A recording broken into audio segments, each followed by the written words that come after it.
with lay people in the mission and in formation.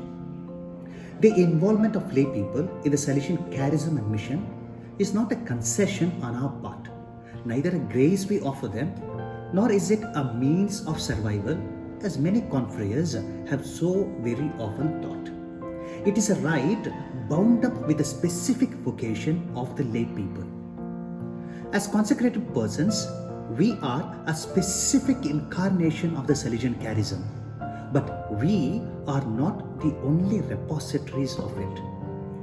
For us Salesians, the foundational text on our shared mission with lay people is the Article 47 of our constitutions, according to which, in the Salesian educative and pastoral community, lay people associated with our work make a contribution all their own because of their experience and pattern of life.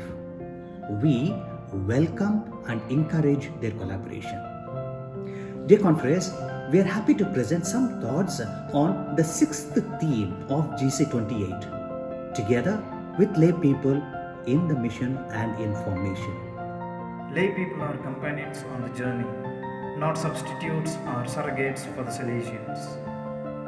The Salesians and the lay people have their own specific identities and mission-related tasks. Don Bosco, from the outset of his mission at Valdoco, involved many lay people, friends, and collaborators in such a way that they could be part of his mission among young people.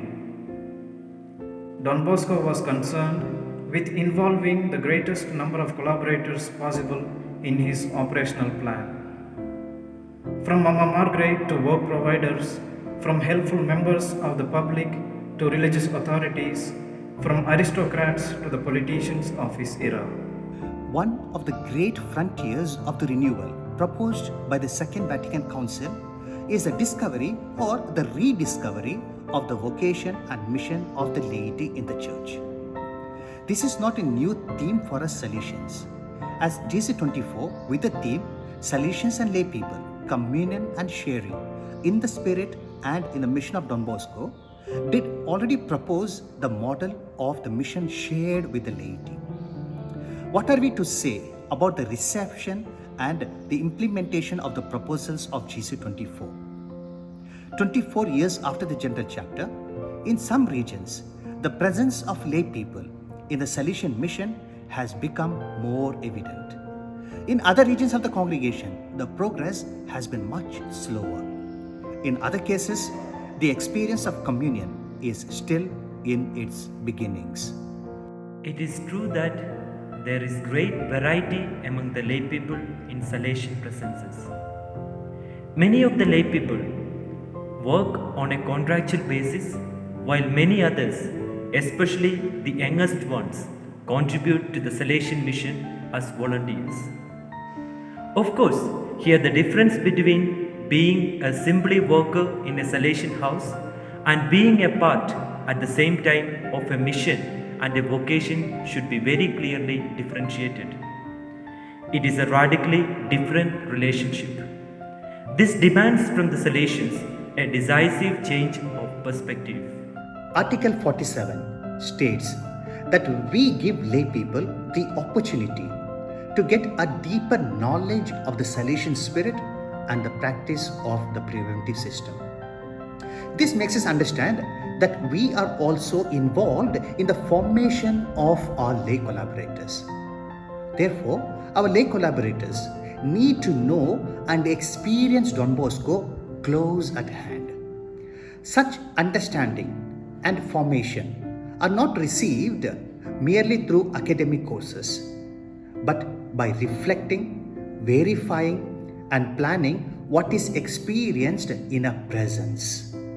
Indeed, we know that the best and the first mode of self-formation to participation and shared responsibility is the correct functioning of the APC.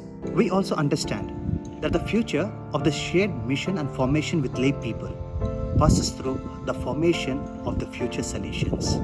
Hence, formation in and for the shared mission must also touch on the initial formation of the Salesians, not only as a topic of study, but also through weekly and regular pastoral experiences. The experience of working with and under the direction of lay people, especially during practical training, as well as taking part in the EPCC, are precious moments of formation. In conclusion, we understand that the shared mission between the Salesians and the lay people is no longer optional. And so the Rector Major proposes that in the next 6 years, every Salesian province and presence carry out a process of discernment jointly between Salesians and the lay people. In achieving this, we concretely implement the following lines of action. We encourage and include lay people with a strong charismatic identity within province teams and also taking on roles of responsibility, coordination and leadership. We include lay people in the formation teams in our initial formation communities. We witness to the shared mission and common formation, improving the situation and functioning of the EPC in all of our communities.